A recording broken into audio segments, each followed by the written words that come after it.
Hello दोस्तों, आप सभी कैसे हैं। उम्मीद करता हूँ आप सभी बहुत ही अच्छे होंगे। हम आज की इस वीडियो में पढ़ेंगे क्लास 10th मैथ का। हम 3 महत्वपूर्ण प्रश्न देखेंगे जो 2024 के बोर्ड एग्जाम के लिए बहुत ही ज़्यादा इम्पोर्टेंट है। यदि आप ये 3 महत्वपूर्ण प्रश्न कर लेते हैं तो मैं आपको गारंटी के साथ कहता हूँ कि आपका 8 अंक आपका पक्का हो जाएगा। 8 अंक। तो आइए हम सबसे पहले हम पहला नंबर हमारा प्रश्न है, कह रहा है यदि साइन थीटा बराबर 4/5 है तो 4 tan theta minus 5 cos theta बटा में sec theta plus 4 cot theta का मान ज्ञात कीजिए। यही हमसे क्वेश्चन में कह रहा है। तो हमें साइन थीटा का मान दे दिया है, यहाँ पर हम लिख रहे हैं साइन थीटा का मान हमें दे दिया है 4/5 और हमसे क्या कह रहा है, निकालने के लिए हमसे कह रहा है 4 tan theta minus 5 cos theta बटा में sec theta plus 4 cot theta. यह हमसे इसका मान ज्ञात करने के लिए कह रहा है। तो हम जानते हैं साइन थीटा बराबर हमारा होता है लंब बटा कर्ण। लंब बटा कर्ण होता है और यहाँ पर हम एक समकोण त्रिभुज बना ले रहे हैं।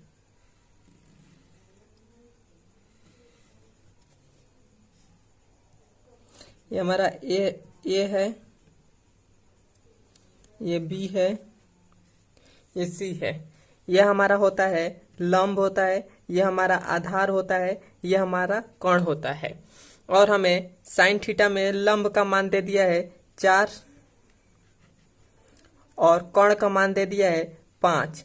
और हमें आधार अगर ज्ञात हो जाए तो हम इस सब का मान हमें ज्ञात कर सकते हैं। तो इसका एक सूत्र होता है, वो होता है कर्ण का स्क्वायर बराबर होता है आधार का स्क्वायर प्लस लंब का स्क्वायर। यह हमारा सूत्र होता है। तो हमारे पास कर्ण कितना दे दिया है, कर्ण हमें दे दिया है 5 स्क्वायर हो जाएगा। तो 5 का स्क्वायर हो जाएगा बराबर आधार हमें, तो आधार का ऐसे ही स्क्वायर निकाल दे। आधार हमें निकालना है तो आधार का स्क्वायर हो जाएगा प्लस लंब का दे दिया है 4, तो ये हो जाएगा 4 का स्क्वायर। तो इधर हमारे पास बनेगा 25। 5 का जब स्क्वायर करेंगे तो 25 हो जाएगा, ये आधार का स्क्वायर हो जाएगा प्लस ये 4 का जब स्क्वायर करेंगे तो 4 चौको 16 हो जाएगा। अब हम इस 16 को इधर भेजेंगे तो हमारा इधर प्लस में है तो इधर जाएगा तो माइनस में हो जाएगा। तो ये बचेगा हमारे पास 25 माइनस 16 हो जाएगा, बराबर में हो जाएगा आधार का स्क्वायर। जब हम इसमें से घटाएंगे तो हमारे पास बचेगा 9, तो ये हो जाएगा आधार का स्क्वायर। अब हम इस स्क्वायर को इधर भेजेंगे तो हमारे पास हो जाएगा ए बराबर हमारे पास हो जाएगा 9 का √9 हो जाएगा। अब हम इस 9 को जब हम बाहर निकालेंगे √ से तो हमारे पास हो जाएगा ए आधार हमारे पास आ जाएगा 3। तो हमारे पास आधार का मान आ गया 3, इतना आ गया।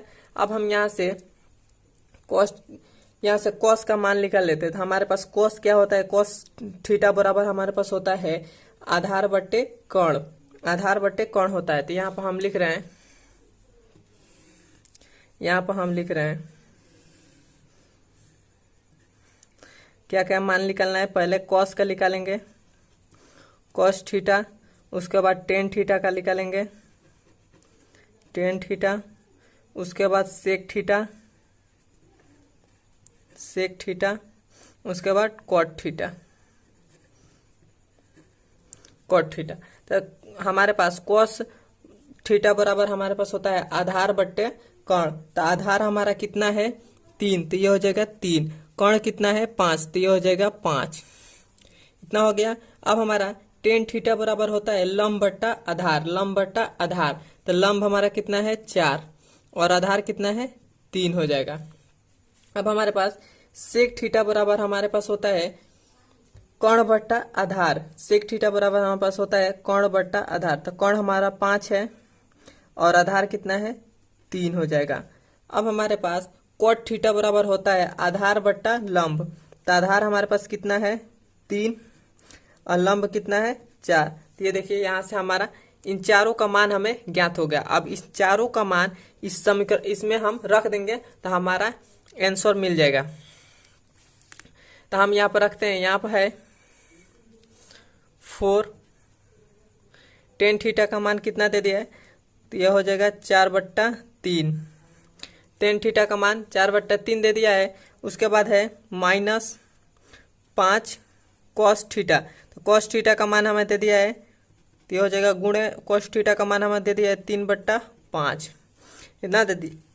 और इसके फिर से बट्टा में दे दिया है, बट्टा में हमारे दे दिया है सेक थीटा, सेक थीटा का मान हमारे पास है 5/3 और हो जाएगा +4 है तो 4 हो जाएगा। और कॉट थीटा का मान हमारे पास दे दिया है 3/4।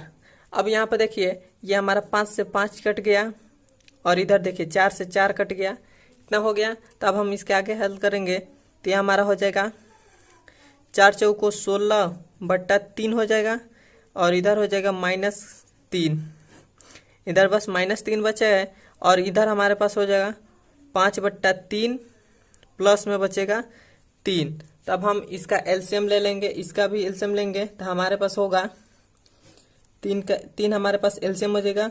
3 से 3 कट गया तो ये 16 और ये हम पर माइनस हो जाएगा, 3 त्रिका 9 हो जाएगा, इतना हो गया। अब हम इसको भी एलसीएम लेंगे तो हमारे पास 3 एलसीएम आ गया, 3 से 3 कट गया तो 5 और 3 त्रिका 9, तो ये हो जाएगा 9।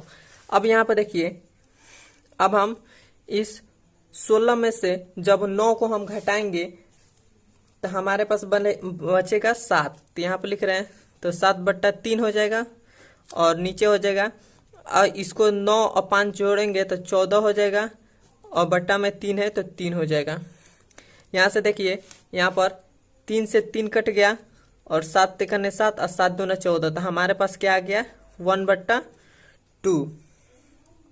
क्योंकि देखिए यहाँ पर ऐसे हमने किया, यहाँ पर बता दे रहा हूँ, यहाँ पर 7/3 था और बट्टा में 14/3 था। तो अब हम इसको इधर इसको ऊपर भेजेंगे तो हमारा, जब इसको इधर भेजेंगे तो हमारे पास हो जाएगा ये उल्टा हो जाता है, तो ये हो जाएगा 7/3 गुणे ये हमारा उल्टा हो जाता है, तो ये हो जाएगा 3/14। 3 से 3 कट गया, 7 तिकने 7, 7 दूना 14, तो ये हमारा 1 आ गया, ये 2 हो गया, तो यही हमारा 1/2, यही हमारा आंसर हो जाएगा। अब हम चलते हैं इसके दूसरे नंबर सवाल पर। दूसरा नंबर हमारा सवाल कह रहा है उस समांतर श्रेणी के पदों की संख्या ज्ञात कीजिए जिसका प्रथम पद 4, अंतिम पद 49 और सभी पदों का योग 265 दे दिया है। 265 है तो हमें इसमें प्रथम पद दे दिया है 4 और अंतिम पद दे दिया है 49 और सभी पदों का योग दे दिया है 265। तो यहाँ पर हम सबसे पहले लिख ले रहे हैं और हमसे कह रहा है समांतर श्रेणी के पदों की संख्या ज्ञात कीजिए, मतलब हमें n का मान हमें ज्ञात करने के लिए कह रहा है, n का मान ज्ञात करने के लिए कह रहा है। उसके बाद हमें दे दिया प्रथम पद, प्रथम पद हमारा दे दिया है प्रथम पद।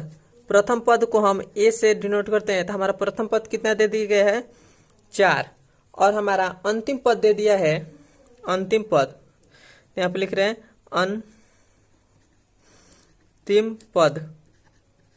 अंतिम पद को L से डिनोट करते हैं तो अंतिम पद हमारा दे दिया है 49 और हमें पदों की सभी पदों का योग दे दिया है, तो यहाँ पर लिख रहे हैं पदों का योग, पदों का योग, पदों का योग दे दिया है, इसको हम SN से डिनोट करते हैं तो पदों का योग दे दिया है 265, इतना हमें क्वेश्चन में दे दिया है। और हमारा एक सूत्र होता है वो होता है समांतर श्रेणी का, वो होता है SN बराबर हमारे पास होता है n/2, कोष्ट में होता है a + l।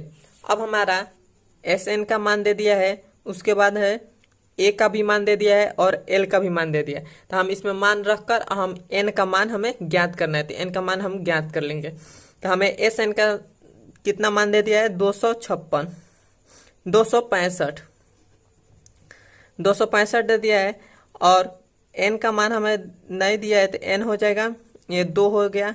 और a का मान हमारे पास दे दिया है 4 प्लस l का मान दे दिया है 49, इतना दे दिया है। अब हम इस 2 को इधर भेजेंगे तो इधर भाग में है तो इधर जाएगा तो गुणा में हो जाएगा। तो ये हो गया 265 गुणे 2 बराबर में हो जाएगा n, कोष्ट में हो जाएगा। अब हम इस 49 और 4 को जो अब जोड़ेंगे तो हमारे पास हो जाएगा 53 हो जाएगा, 53 हो गया। और इधर ये देखिए 53 गुणा में है, यहाँ पर गुणा का चिन्ह है तो यहाँ पर गुणा में है, जब इधर जाएगा तो भाग में हो जाएगा। तो यहाँ पर n बराबर हो जाएगा 265 गुणे 2 बट्टा में हो जाएगा 53, 53 हो गया। अब हम इसका इसमें गुणा करेंगे तो हमारे पास n बराबर हो जाएगा, इसका करेंगे तो 5 दूना 10 का 0 1 हासिल, 6 दूना 12 1 13 का 3 1 हासिल, 2 दूना 4 1 5 और नीचे है 53। अब यहाँ पर देखिए हमारा 53 से 53 कट गए एक बार में और एक 0 है तो यहाँ पर 0 हो जाएगा। तो हमारे पास जो n का मान मिला वो मिला 10 और यही हमारा आंसर हो जाएगा।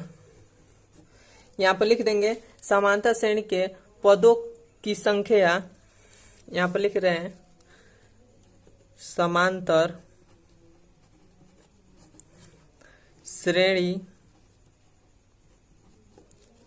के पदों की संख्या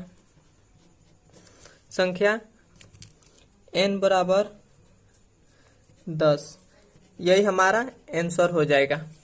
अब हम चलते हैं इसके तीसरे नंबर सवाल पर। तीसरा नंबर हमारा सवाल कह रहा है एक घड़ी की मिनट की सुई 14 सेमी लंबी है, मिनट की सुई द्वारा 10 मिनट में बनाए गए त्रिज्याखंड का क्षेत्रफल ज्ञात कीजिए। हमें इसमें त्रिज्याखंड का क्षेत्रफल हमें ज्ञात करना है और एक घड़ी है, उसका जो मिनट की सुई है वो 14 सेमी दे दिया है और वह सुई द्वारा चली गई 10 मिनट में बनाए गए एक त्रिज्याखंड है, उसका हमें क्षेत्रफल ज्ञात करना है। तो हमें सबसे पहले यहाँ पर हम एक कह रहे हैं एक घड़ी, यहाँ पर हम एक घड़ी बना ले रहे हैं।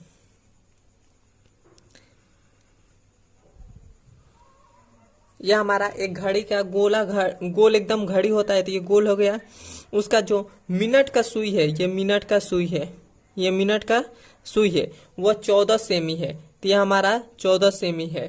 तो हमारा इसका जो त्रिज्या दे दिया है, त्रिज्या हमें 14 सेमी दे दिया है और हमसे कह रहा है कि जो घड़ी की सुई है वो 10 मिनट में यहाँ पर फिर से पहुंच रही है। 10 मिनट में पहले यहाँ थी, फिर से 10 मिनट में यहाँ पर आ गए। तो ये हमारा जो थीटा बन रहा है, ये थीटा हमारा ये बन रहा है तो यहाँ पर हमारा थीटा हो गया। अब इस कोण को हमारा जो त्रिज्याखंड का क्षेत्रफल होता है, यहाँ पर हम लिख रहे हैं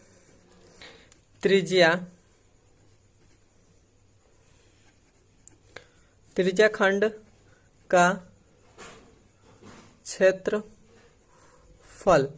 त्रिज्याखंड का जो क्षेत्रफल होता है वो होता है थीटा बटा 360 गुणे पाई आर स्क्वायर। यह हमारे पास त्रिज्याखंड का क्षेत्रफल होता है। तो हमें यहाँ पर देखिए आर का मान हमें दे दिया 14, पाई का मान हम जानते हैं 22/7 है और थीटा का बस हमें मान ज्ञात करना है। तो हम थीटा का मान कैसे ज्ञात करेंगे, तो यहाँ पर हमें देखिए कह रहा है 10 मिनट में 14 सेमी लंबी एक मिनट की सुई है, जो 14 सेमी है, ये 14 सेमी है, यह मिनट की सुई है। 10 मिनट में सुई यहाँ पर आ जाती है तो ये हमारा जो थीटा बन रहा है तो इसी को हम ज्ञात करेंगे। तो हम जानते हैं 60 मिनट बराबर हमारा होता है, यहाँ पर कर रहे हैं जो 60 मिनट बराबर हमारा होता है, 60 मिनट बराबर वो होता है 360 सेकेंड, इतना होता है। तो हमारे पास 1 मिनट बराबर कितना हो जाएगा 360/60 गुणे 1, क्योंकि इस 1 को भी इसमें गुणा करेंगे तो हमारे पास 360 ही होगा। इसमें गुणा करेंगे तो 360/60 इतना हो जाएगा। और हमसे कह रहा है 10 मिनट में, तो 10 मिनट में हमारा कितना हो जाएगा, 10 मिनट बराबर हमारे पास हो जाएगा 360/60 गुणे 10, इतना हो जाएगा। अब हम इस 10 से एक जीरो कट गया, और ये 6 कने 6, 6 6 के 36, और ये जीरो है तो जीरो हो गया। तो हमारा जो जो थीटा का मान हमारे पास निकला है, वो थीटा का मान हमारे पास निकला है 60 निकला है। अब हम इस थीटा का मान इसमें रखकर अब हम इसे हल करेंगे। तो यहाँ पर हम हल कर रहे हैं, तो थीटा का मान हमारे पास दे दिया है 60, तो ये हो जाएगा 60 और 360 है, तो ये हो जाएगा 360 गुणे पाई का मान हमारे पास हो जाता है 22/60, और ये आर का मान हमारे पास दे दिया है 14 सेमी, तो यहाँ पर है जाएगा 14, 2 बार है तो 14 गुणे 14, 7 एकने 7, 7 दूना 14, 2 बार में कट गया।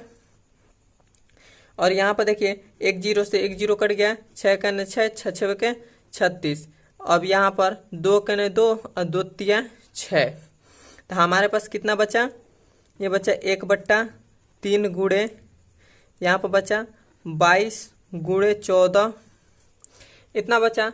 अब हम जब इसमें गुणा करेंगे तो हमारे पास हो जाएगा 22 गुणे 14/3 हो जाएगा।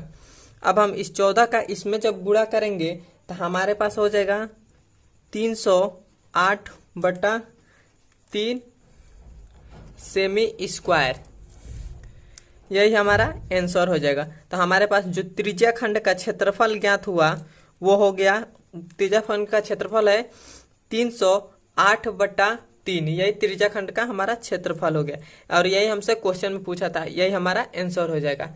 वीडियो आपको अच्छा लगे तो वीडियो को लाइक सब्सक्राइब करें, और कमेंट में मुझे बताएं कि वीडियो आपको कैसा लगा है, नहीं समझ में आए तो वो भी बताएं। मैं फिर से नए वीडियो बनाऊंगा जिसमें कोशिश करूंगा आपको पूरी तरह से समझाने के लिए। मिलते हैं इसके अगले नंबर वीडियो में।